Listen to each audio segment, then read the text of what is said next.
نبی اکرم صلی اللہ علیہ وسلم نے ارشاد فرمایا کہ جو آدمی اپنا حق چھوڑ دے تو اس کے لیے اس کا میں قیامت کے دن اس کا ضامن ہوگا اور اس کے لیے جنت میں ایک محل ہوگا، اگرچہ اس کا حق ہے اور حق کو چھوڑ دے اس کے لیے یہ ضمانت ہے۔ اس حدیث کو ہم سمجھنے کی کوشش کریں گے کہ اللہ کے پیغمبر حضرت محمد رسول اللہ صلی اللہ علیہ وسلم نے اس حدیث پاک میں کیا ارشاد فرمایا ہے۔ اسلام کا، دین کا منشا یہ ہے کہ دنیا کے اندر امن اور سکون رہے، بے امنی، بے سکونی وہ اسلام کبھی بھی نہیں چاہتا کہ معاشرہ جو ہے وہ افراتفری کا شکار ہو۔ اس حدیث کو سمجھنے کے لیے اس حدیث کو سمجھنا بہت ضروری ہے۔ وہ یہ ہے کہ ایک آدمی اپنا حق چھوڑ دیتا ہے، اگرچہ اس کا حق ہے، لیکن یہ حق کیا ہے؟ دیکھیں،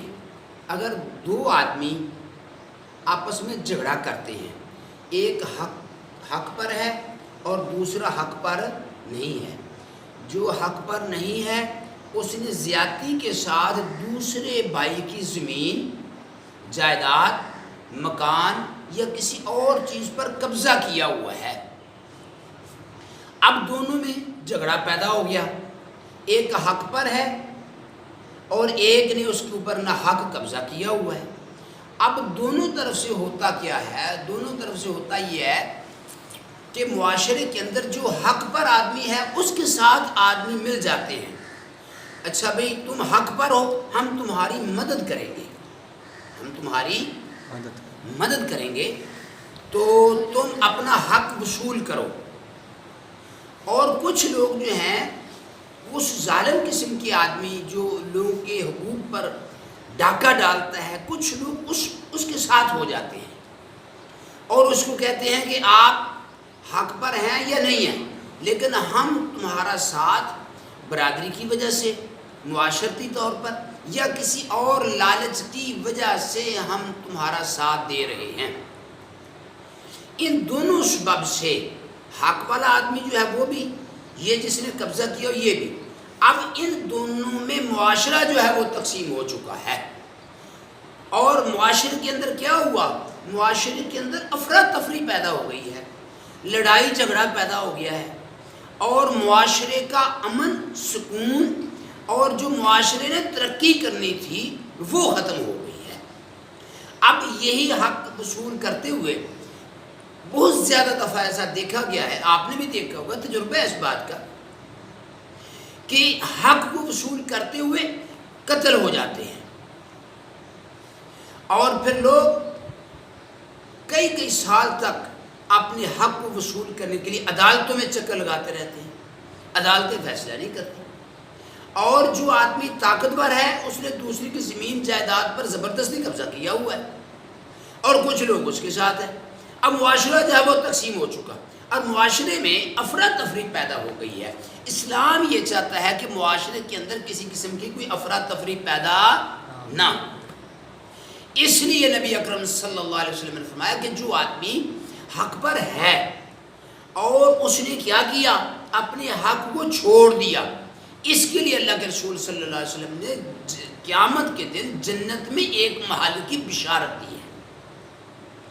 اس کو یہ بشارت کیوں دی گئی ہے؟ یہ بات سمجھنے والی ہے۔ وہ اس لیے دی ہے کہ اس نے اپنا حق چھوڑا ہے۔ ہم میں سے کون آدمی ہے کہ جس کے 10-12 ایکڑ زمین ہو اور کوئی آدمی اس پر قبضہ کر لے اور وہ چھوڑ دے، حق ہونے کے باوجود چھوڑ دے؟ یہ بہت مشکل کام ہے کہ کوئی آدمی حق پر ہو اور اپنا حق چھوڑ دے، یہ بہت مشکل کام ہے، بہت ٹف کام ہے۔ اور اس نے چھوڑ دیا ہے، اور اس نے پھر کیا کام کیا؟ توجہ کرو، اس نے کام یہ کیا کہ اس نے اپنا حق چھوڑ دیا اور اب صبر کیا اس پر، اور اس پر صبر کیا، اپنا حق چھوڑ دیا اور صبر اور سکون کے ساتھ معاشرے کو کسی ہر قسم کی زیادتی سے، ظلم سے معاشرے کو بچا لیا ہے، اس بچانے کے سبب سے اللہ کے رسول صلی اللہ علیہ وسلم نے اس کو فرمایا کہ اس کو جنت میں ایک محل عطا کیا جائے گا۔ اور اس کے ساتھ دیکھیں، غور کریں، دوسری بات اس کے ساتھ کیا ہے؟ دوسری بات یہ ہے کہ جو اس نے اتنی بڑی قربانی دی ہے، اللہ اس پر قادر ہے، اللہ تعالیٰ اس پر قادر ہے کہ اللہ تبارک و تعالیٰ نے اس کو جنت میں تو محل دینا ہی دینا ہے، لیکن اللہ تبارک و تعالیٰ دنیا کے اندر ہی ایسے بیسیوں معجزات، ایسی باتیں، ایسی حقائق پیش کر دیتا ہے کہ اس نے اپنے حق کو چھوڑا ہے، اور اللہ تبارک و جتنی مالیت کا اس نے حق چھوڑا ہے، اللہ تبارک و تعالیٰ اسی دنیا میں اپنے حق کو چھوڑنے کے لیے اس کو دنیا میں ہی اللہ تبارک و تعالیٰ اس کو بدلہ دے دیتا ہے، یا اتنی زمین، یا اتنی جائیداد، یا اتنا مکان، یا کسی اور وجہ سے، کسی اور طریقے سے اللہ تبارک و تعالیٰ اس کے مال میں برکت اتنی کر دیتا ہے، اس کی تجارت میں برکت اتنی کر، اس کے ذمہ دارے میں، اس کے کاروبار میں برکت اتنی ہو جاتی ہے کہ جو اس نے اپنا حق چھوڑا تھا معاشرے کو افراتفری سے بچانے کے لیے، اللہ تبارک و تعالیٰ نے اس کو دنیا میں ہی اس کو یہ عطا کر دیا۔ اللہ نے جو اس کو آخرت میں دینا وہ بعد کی بات ہے، لیکن اللہ نے دنیا میں بھی دیا اس کو، اور آخرت میں بھی اس کو دینے کا وعدہ کر لیا۔ اب وہ آدمی جو ظالم ہے، جس نے زبردستی قبضہ کیا ہے، اب اس کی دو صورتیں ہیں۔ بس اوقات ایسے ہوتا ہے کہ ایک آدمی حق پر ہے، لیکن دوسرے آدمی کو پتہ نہیں ہوتا کہ میں حق پر ہوں یا نہیں ہوں، وہ بھی اپنے آپ کو حق پر سمجھتا ہے، جس کی وجہ سے دونوں میں آپس میں جھگڑا پیدا ہو جاتا ہے۔ تو جب جس نے قبضہ کیا ہوا ہے، زبردستی قبضہ کیا ہوا ہے، بس اوقات ایسے ہوتا ہے جو اچھے آدمی ہوتے ہیں، جن کی طبیعت بہت اچھی ہوتی ہے، بس اوقات وہ ہوتا ہے کہ جب ان کو اپنی غلطی کا احساس ہو جاتا ہے، اپنی غلطی کا پتہ چل جاتا ہے کہ میں غلطی پر ہوں، تو وہ اپنی غلطی جو ہے اس کو وہ چھوڑ دیتے ہیں، اور اس کی زمین جائیداد جو اس نے قبضہ کیا ہوا ہے نا، حق سمجھ کے کیا تھا، اب اس کو پتہ چلے گا کہ میرا اس میں حق نہیں ہے، تو وہ کیا کرتا ہے؟ اس کو وہ چھوڑ دیتا ہے۔ یہ جو آدمی ہے جس نے اس طرح قبضہ کیا ہے، اللہ تبارک و تعالیٰ ہو سکتا ہے کہ دنیا میں بھی اس آدمی کو بھی جنت کے محل کا حقدار بنائے، اور دنیا میں بھی اللہ تبارک و تعالیٰ اس کو مال عطا فرمائے۔ اب وہ آدمی جس نے زبردستی قبضہ کیا ہے،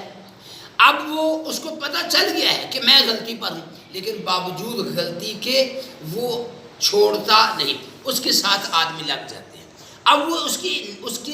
اس نے جو قبضہ کیا ہے نا، اس کو نہ چھوڑنے کی ایک وجہ یہ بھی ہوتی ہے کہ وہ سمجھتے ہیں اب میری عزت نہیں رہے گی، اب میرے معاشرے میں عزت وقار نہیں رہے گا۔ وہ اپنے وقار کو بحال کرنے کے لیے اپنے ساتھ ایک جتھا، ایک گروہ جو ہے وہ ملا لیتا ہے، اور وہ لوگوں پر اسی طرح ظلم کرتا ہے، اور اس کے ساتھ لوگ کہتے ہیں کہ اب تو پیچھے ہو گیا، تو اتنا طاقتور ہے، اور اب تو پیچھے ہوگا، تیری عزت و خاک میں مل جائے گی، تجھے تو بہت زیادہ نقصان ہوگا۔ تو اس لحاظ سے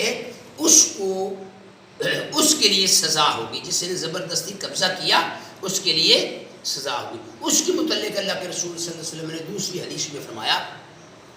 کہ جو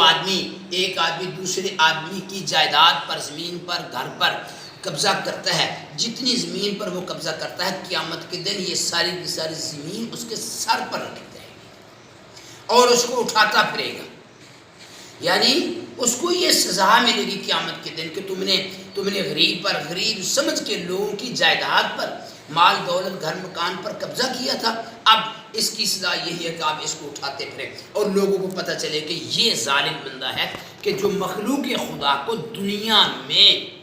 تنگ کرتا تھا اور جان بوجھ کے لوگوں کے مالوں کو زبردستی لیتا تھا۔ اس لیے یہ حدیث جو ہے یہ بتاتی ہے کہ نبی اکرم صلی اللہ علیہ وسلم نے فرمایا کہ جو آدمی حق پر ہے اور وہ جھگڑا چھوڑ دیتا ہے، اپنا کیس واپس لے لیتا ہے، جھگڑا چھوڑ دینے سے کیا مراد ہے کہ اپنا کیس واپس لے لیتا ہے، جھگڑے کو ختم کر دیتا ہے تاکہ معاشرے میں امن اور سکون رہے. تو ایسے آدمی کے لیے اللہ تبارک و تعالیٰ دونوں جہانوں میں ہی بھی خیر و برکت فرمائے گا. اللہ تبارک و تعالیٰ سے دعا ہے کہ اللہ ہمیں صحیح بات سمجھ کر اس پر عمل کرنے کی توفیق عطا فرمائے اور ایسی ظلم اور زیادتی سے اللہ ہمیں محفوظ فرمائے.